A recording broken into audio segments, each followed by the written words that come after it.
17 साल की शादीशुदा जिंदगी, बेहद प्यार करने वाला पति, 2 बच्चों के साथ भरा पूरा परिवार। जिंदगी में सब कुछ ठीक ठाक चल रहा था। पति टीचर की नौकरी करता था। समाज में अच्छा खासा रुतबा और अच्छी पकड़ थी।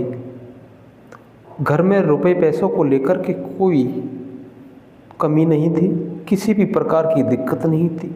फिर आखिर ऐसा क्या हुआ कि एक महिला अपने ही पति के खून की प्यासी हो गई।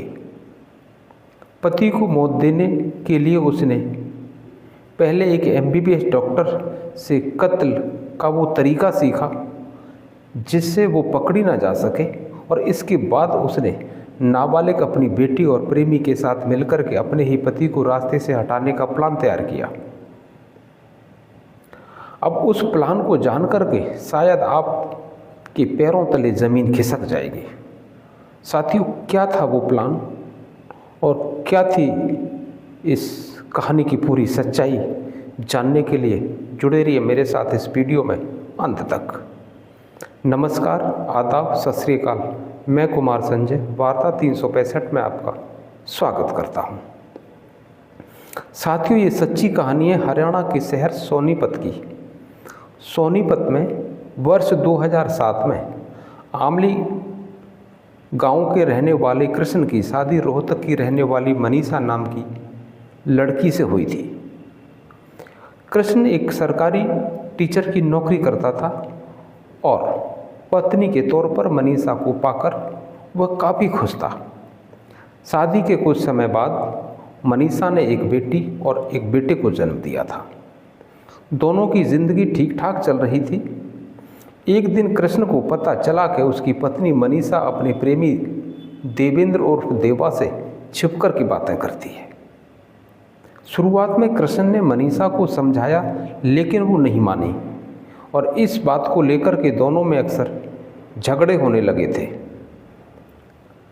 अब आसपास के लोगों को ये बात पता ना लगे, इसलिए कृष्ण अपने परिवार के साथ करनाल में जाकर रहने लगा, क्योंकि वहाँ पर उसके माता पिता रहते थे।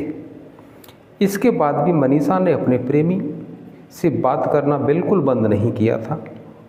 कुछ वक्त के बाद कृष्ण ने सोनीपत की एक इंडियन कॉलोनी में एक प्लॉट खरीदा और उस प्लॉट में खरीदने के बाद एक नया मकान तैयार किया और मकान तैयार होने के बाद अपनी पत्नी और दोनों बच्चों के साथ शिफ्ट हो गया।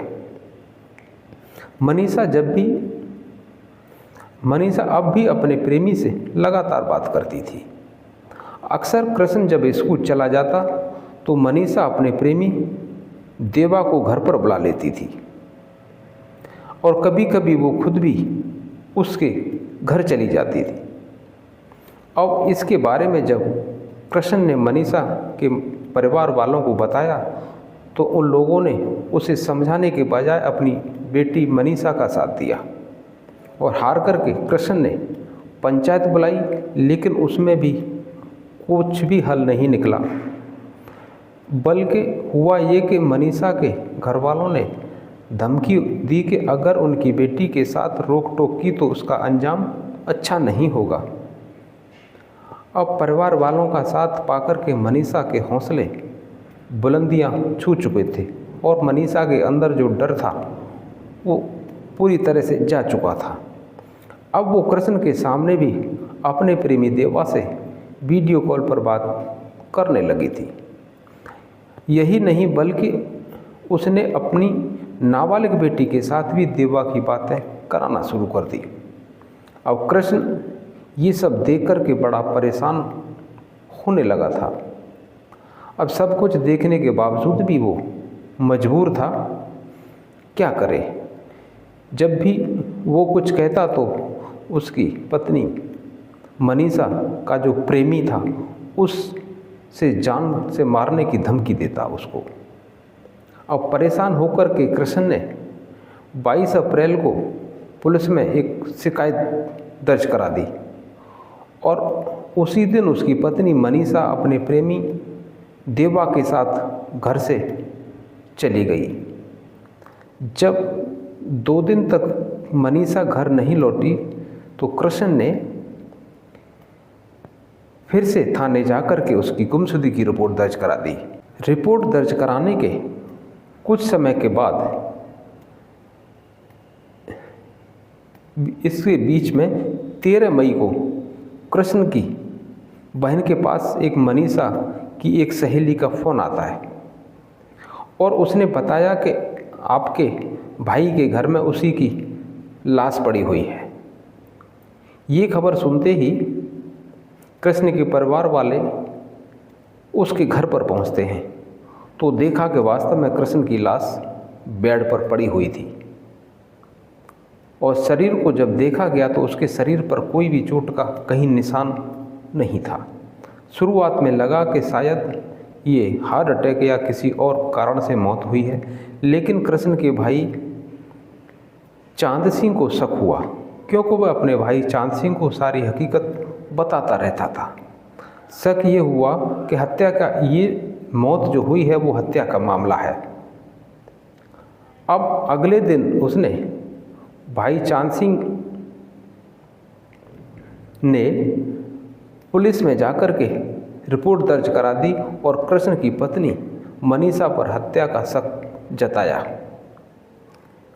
अब मामला बहुत पेचीदा हो चुका था क्योंकि उस वक्त कृष्ण की डेड बॉडी भी नहीं थी, उसको जला दिया गया था और पुलिस को मौके से ना कोई सबूत और ना कोई सुराग। अब बावजूद उसके अब वो किस तरह से किस आधार पर मनीषा को गिरफ्तार करे।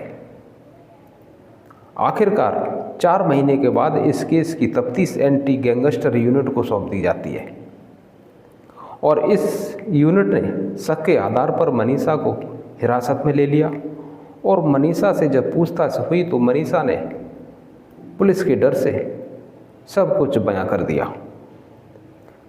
इसी खुलासे के साथ एक खौफनाक कहानी सामने आती है। दरअसल कहानी कुछ इस प्रकार है कि कृष्ण की हत्या से करीब 15 से 20 दिन पहले किसी वजह से मनीषा ने नींद की गोलियां खा ली थी और ज़्यादा नींद की गोलियां खाने की वजह से उसको तुरंत पास के हॉस्पिटल में जाके भर्ती कराना पड़ा था। अब हॉस्पिटल के मालिक और MBBS डॉक्टर मोहित से मनीषा और उसके प्रेमी देवा ने जान पहचान बढ़ाई और दोनों ने उसे लालच दिया और भरोसे में लेकर के ये पूछा कि किसी को मारने के लिए सबसे अच्छा कौन सा तरीका है जिससे कि मौत की वजह पोस्टमार्टम रिपोर्ट में न आए। डॉक्टर मोहित ने बताया कि अगर किसी इंसान को एनेस्थीसिया के इंजेक्शन की अगर ओवरडोज दे दी जाए तो वो पकड़ा नहीं जा सकता और इसके साथ ही डॉक्टर मोहित ने इन दोनों को एक एनेस्थीसिया का इंजेक्शन भी मुहैया करा दिया। अब मनीषा और देवा ने एक प्लान तैयार किया। अब कृष्ण को रास्ते से हटाने का मौका देखने लगे थे। इसी प्लान में मनीषा ने अपनी नाबालिग बेटी को भी शामिल कर लिया था।